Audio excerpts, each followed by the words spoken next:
Alright guys, today we're going to be tearing into this flathead lawnmower engine and just seeing what's inside, because I think a lot of people try and get into repairing these things and they don't actually understand how, like, the basics, the inside of an internal combustion engine, how does it work, and trying to, like, clean a carburetor or adjust a carburetor or anything tuning that you do for a lot of repairs is harder if you don't actually understand what you're trying to get, if that makes sense. So I'm going to tear into this and actually explain how it works, and hopefully you'll get a better grasp of, well, what you're doing if you're trying to repair something like this. So first off, we're going to look at this. There's 8 bolts in this. This is your head on a flathead engine. Under this, I'll be able to explain it more, but that's where the combustion happens, the combustion chamber. There's your spark plug that creates the spark to ignite the fuel and air mixture inside. So I'm going to pull this off, and then we'll talk more about what's under there, and we'll be able to see the piston and valves.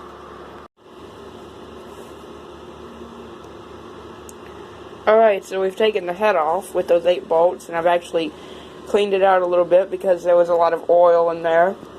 You can see the carbon on these valves from just running over and over and over and all the time. And as you can imagine, with combustion happening, every other revolution of the engine, after a while a lot of carbon and stuff gets all over the head, and this is just what any worn engine will look like when you open it up. And it had a lot of oil in it, so I had to clean it out, because this is actually an engine that it was on a lawnmower in a series I did a year ago called the Cub Cadet series, and we ended up deciding that it burned oil and that the rings were probably bad, and I just didn't want to rebuild it at the time because it wasn't worth it to me to go through all that effort. So here is your head gasket that obviously keeps everything inside the engine, which is what you want. You can peel that off,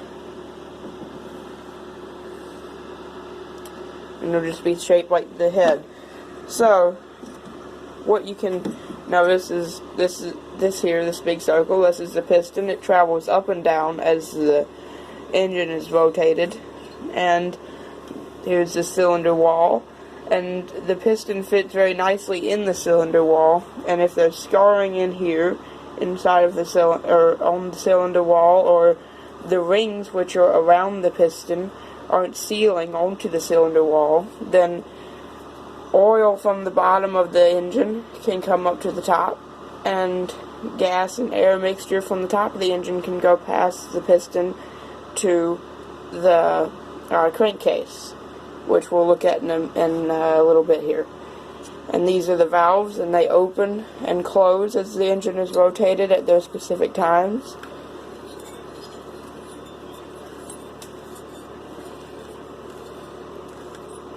Here we go. This is the exhaust stroke. So the intake stroke. So the intake opens, and this is the exhaust stroke. The exhaust valve opens, and the piston comes up and pushes all the exhaust from the combustion out the exhaust valve and out your muffler, and it comes out into, well, the air. And then it goes back down, and as the piston goes down, it sucks in. This intake valve opens, and it sucks in all the air and gas mixture from what would be your carburetor over here, and it goes through this little passageway and down to your intake valve. Then when it opens, it obviously sucks it in, like I said, and it keeps going. Then after it reaches the bottom, it closes, and then both valves will be closed. The piston comes up, and about when it gets to the top of the cylinder, after it gets to the top of the cylinder, the coil, which would be up here, creates a spark, and that spark goes down to the spark plug. Once it sparks, it ignites that air gas mixture and blows the piston back down like this, and then that would be your power stroke. And then when it comes back up, we're back to the exhaust stroke. It pushes all that air or that gas from when the combustion happened and blows it out the exhaust. Like I said, on this one, the rings were worn, so the oil that's down in the crankcase for lubrication would come up past the rings and go into here, and then it would obviously combust at the combustion stroke, and that would blow oil out of the exhaust, which is what everybody means when they say that your engine is burning oil. That's what it is. It's literally burning oil off when it goes past the rings and goes into the combustion. That's about all I can talk about with this. And your valves have seals, not like a rubber seal, but behind this, the metal is like the backing of the valve should be it should be sealed to the actual block.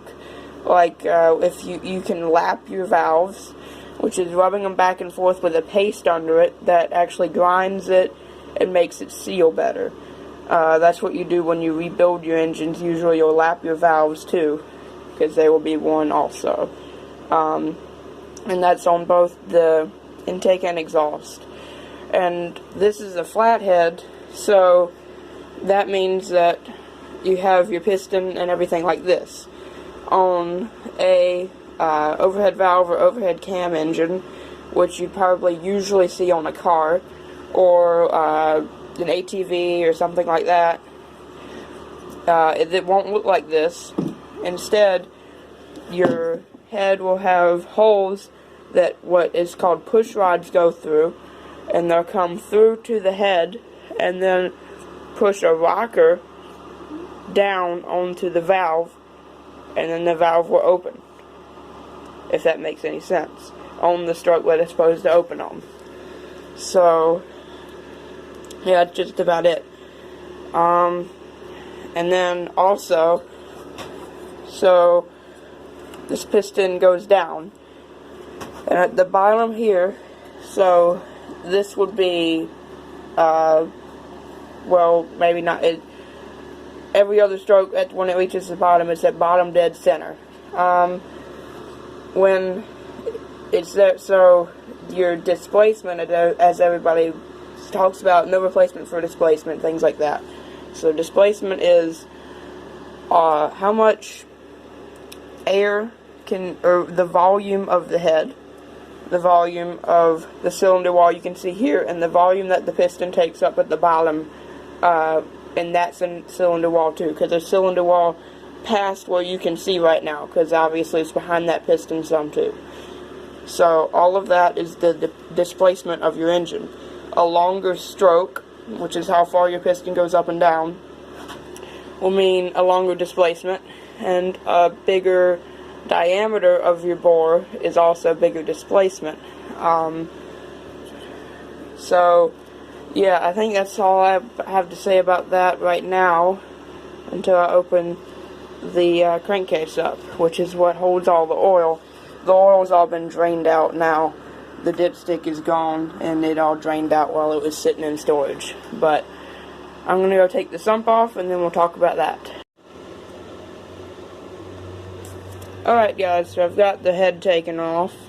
So, this is your crankshaft to start off. So, there's a rod right here, and it hooks to the bottom of your piston.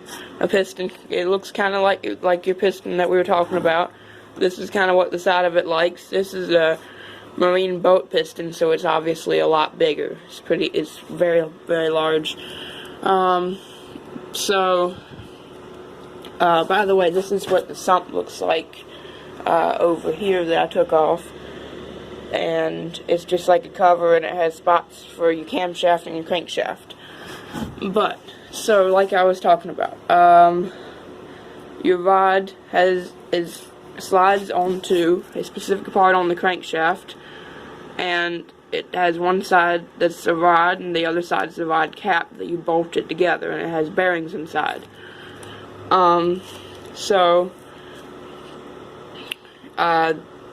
That's pretty much all to that. So that makes your piston go up and down like I was talking about here, and you have your 4 strokes, your suck, squeeze, bang, bang, blow.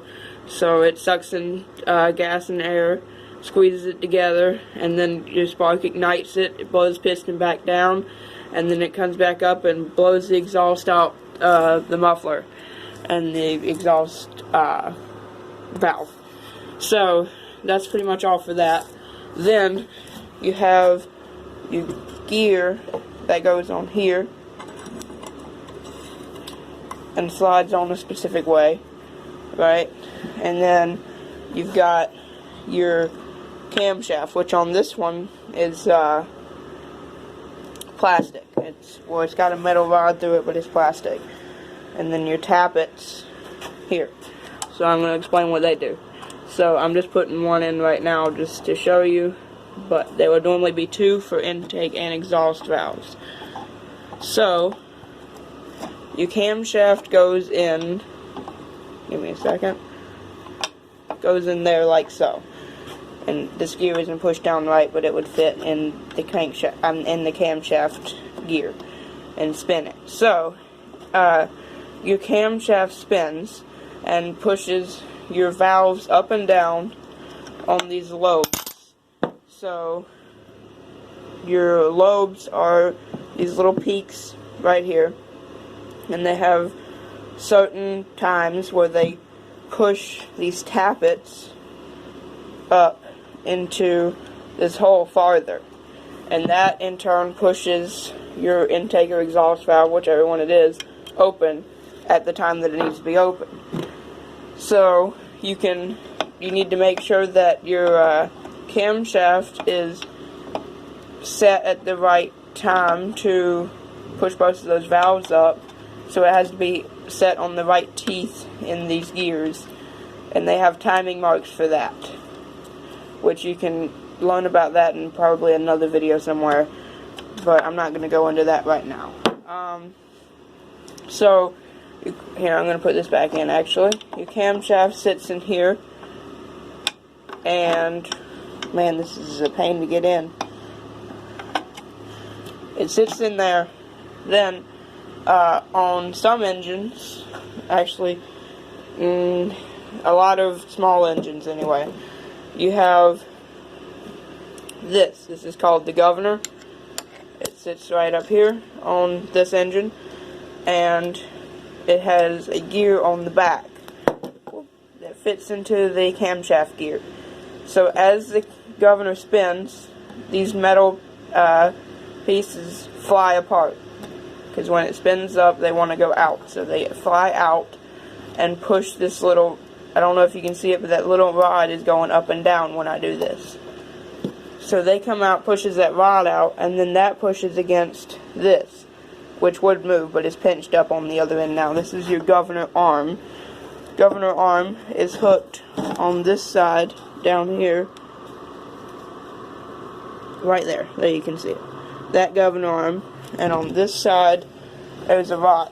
So it moves back and forth, up and down like that. Now you can see it. And this hooks to the top of your carburetor, and then when it wants to give it gas, it pushes it forward or back, whichever way it goes, and it opens the butterfly on your carburetor and gives it gas or throttle, so that you don't have to have a person to give it throttle with a throttle cable and a lever and everything else like a ATV or something like that does. It just stays at wherever it needs to be whatever RPM it needs to be at. And if there's a hiccup or anything going on with your engine, and it hiccups, or when you're starting it up, it slowly opens those little flaps, so it slowly gives it throttle. Because you don't want it to start wide open at full throttle, and you don't want it to be at full throttle all the time anyway. So you just have it at a certain speed that it's set to. So another thing I'd like to talk about is some common terms when you talk about things that are going wrong with your engine. Some people talk about rod knock. So rod knock is when your bearings in here get worn, or your crankshaft is warped, or something like that. It's not how it's supposed to be fitting. It's supposed to fit tight, but not too tight. And it spins when the crankshaft spins and pushes the piston up and down. Like that. Well, when it's loose, when it goes back and forth, you'll hear it ticking. Or when it's just running, because obviously it's pushing it up and then pulling it back down, and so on. You'll hear that play and it going tick tick tick tick tick tick, something like that. Or it'll probably be louder. The worse it gets, the louder it is. And eventually that'll lead to catastrophic failure. Something will break either the rod or the crank or whatever, and a lot of times the rod or something will blow out of the side of the block, because it's moving so fast, and as soon as it gets let go of that force, it boom, blows to the side of the block. Something like that.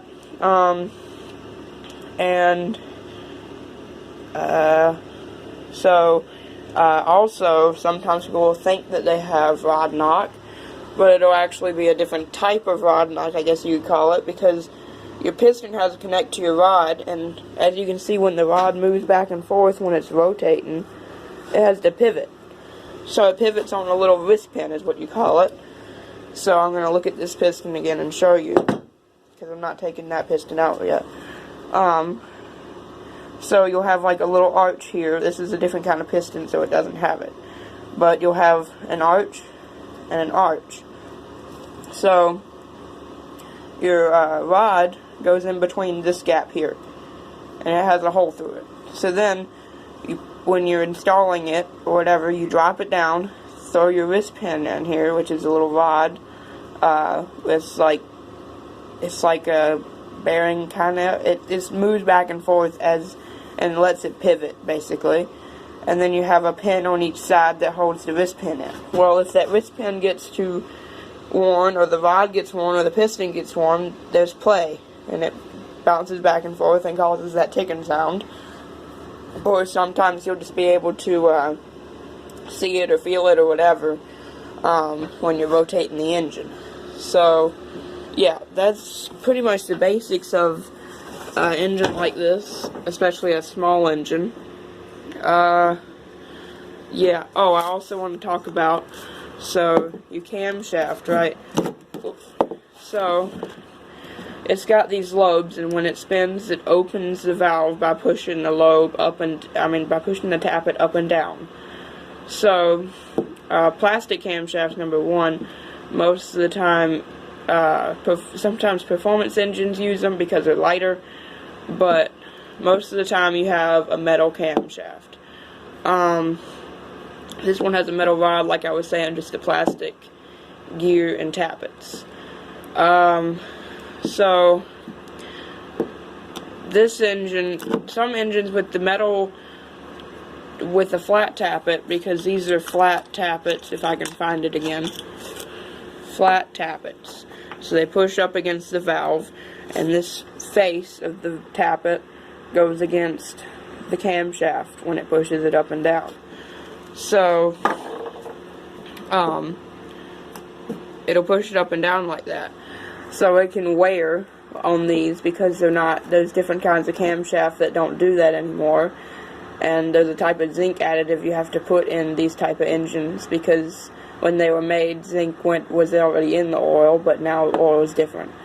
But anyway, aside from that, if you have it, like performance engines will have a taller peak or a different kind of peak on these lobes. So it can go up higher, it can be longer, depending on what you want. And you can get a different camshaft for more intake and exhaust flow. So that's about all I have to say about the basics of this engine. Yeah, so I'd like to thank you for watching this episode, I guess, of how to install engine repair.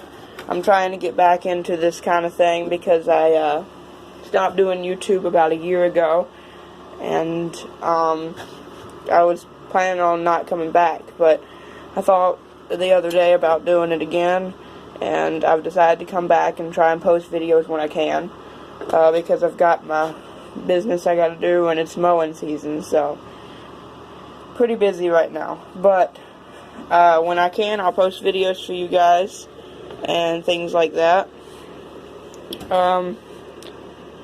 Yeah, and hopefully let me know if you like these new videos that I'm trying to do, because before I figured I was kind of telling you what I was doing repair wise, but you didn't really understand how the engine worked, and I hope that you kind of understand it a little better now, because I feel like if you do understand it, it really does help you understand how you're tuning and what you're fixing, and like carburetor issues and things like that, why it's not running, or why do you need this part to run, and things like that, you know. So I figured this video would help you out with that. I might do some more things with this engine as far as like showing you how it actually works, because that was the basics of an engine, and I can talk about tuning and stuff like that for a little bit. But I apologize if this video kind of confused you a little bit, but I tried the best I could to explain it. I'm not a professional, obviously. So yep, I think that's about all for today. Thank you for watching. If you could leave a like and subscribe, it helps me out a little. Alright, I'll see you next time. Bye-bye.